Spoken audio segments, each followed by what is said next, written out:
Hello everyone, welcome back. Today we are going to solve this problem. And this problem is saying write a Python function that takes two numbers as inputs and return their sum. So we are not going to waste any time. Let's dive right in and create our function and see if we can get to the result that we expect. So first we write our function and we call our function add. And here, as you see, we have this takes two numbers as input. So here, let's put A and B. And now our function takes in two inputs. And this function is easy. So they, some people would do it like this. Okay, let's do it like what someone can do. Someone can maybe say C equals A plus B, and then come here and say return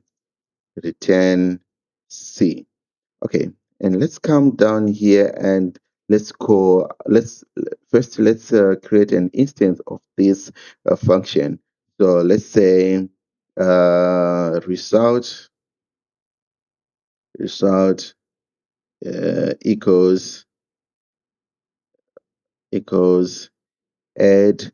Now we are calling our function add, and now because add take two inputs, you can see here we see here we have space take two inputs. And as you can see here, we have any because we didn't specify which inputs do we want. We didn't say it's an integer or it's a string. We didn't specify that. So this function just take any.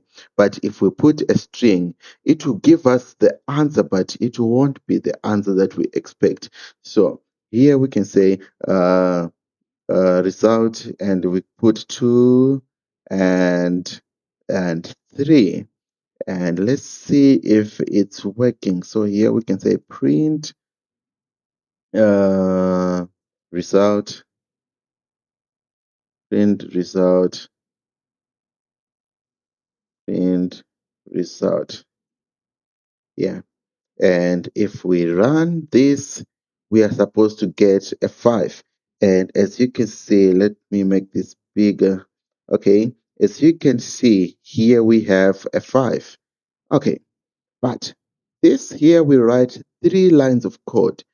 Whereas as programmers, what we want is to make sure we have less lines of code in our code. So what we can do here is we can uh, remove this line of code, this one, remove it, and we can just return A plus, oh sorry, plus B over here.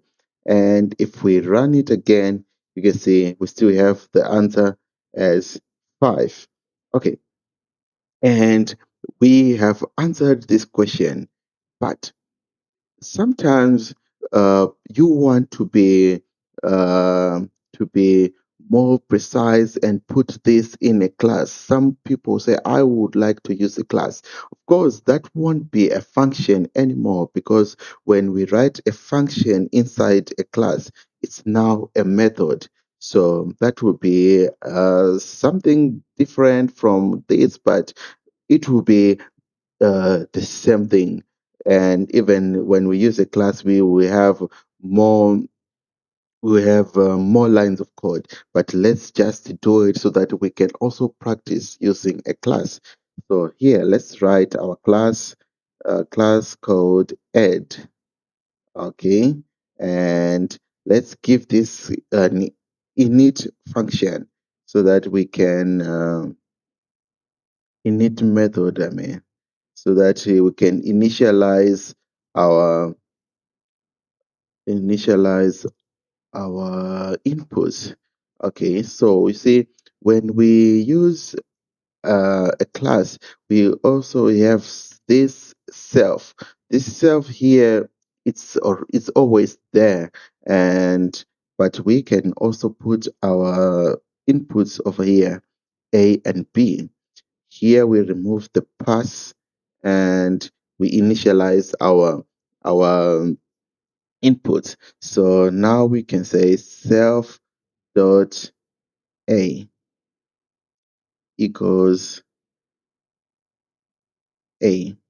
And then we say self dot B equals B. Okay, so this self here, it's not always like you have to write it as self. You can use any word you want. You can use it as addition. You can use it as numbers, anything you want. But it has to be constant because we will use it when you are creating our method. But in most cases, we use self because when you have a problem and you go online try to find a solution, most people will be using self, so it will become something that is general, that everyone just use it as self here. Okay, so now let's create our method. So our method is not as different as the one we have here. Okay, so what we can do is we can copy this one and we can paste it here. But now, let's see what we have here. We can say self. Here, we have to change the name so that it will not be same with this. So let's say addition. And here now, we return self dot A plus plus self dot B. Okay, but we still have an error. Oh, here we have to here. Okay, so now it's working. And now let's create our instance. So let's say our instance, let's say let's also call it result. Result. Okay, result. Mm, okay, let's call it answer, ANS. Answer equals um, answer equals, we want to code this. So we say add, and then inside add, we put our our variables, the inputs we want, which is 2 and 3. And then when we come here, let's just take our print here. Uh,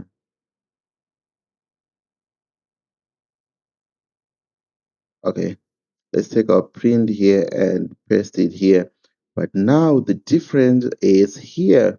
Now we will say answer dot, and we want in this answer is the instance of the add class.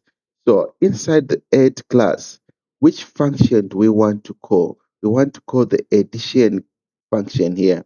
So here we say uh, dot addition, and because addition is a method, we put it like this. And you can see here, we are not going to take anything from the addition class here. So now let's see if we can get the answer. We are expected to get a 5. And here you can see we have a 5. And if you come here and change, let's say maybe 10 or 15, and you see now this one is 18 because 15 plus 3 is 18. And if you come here and put 20, and here maybe you put 13, and you can see now we have 33, and our function is working well and our class is working well. But as you can see, for us to have a function, we only needed 2 lines, and for us to have a class, we needed 2 for 6 lines. But when we have a class like this, the advantage that we have, we can also add a subtraction method here. And we can also use the same class to call the subtraction. Just when we come here, we will not say addition, we'll just say subtraction, and we have our answer.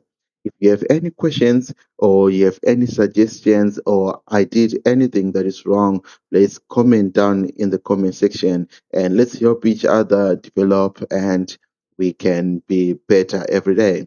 Okay, thank you. See you next time.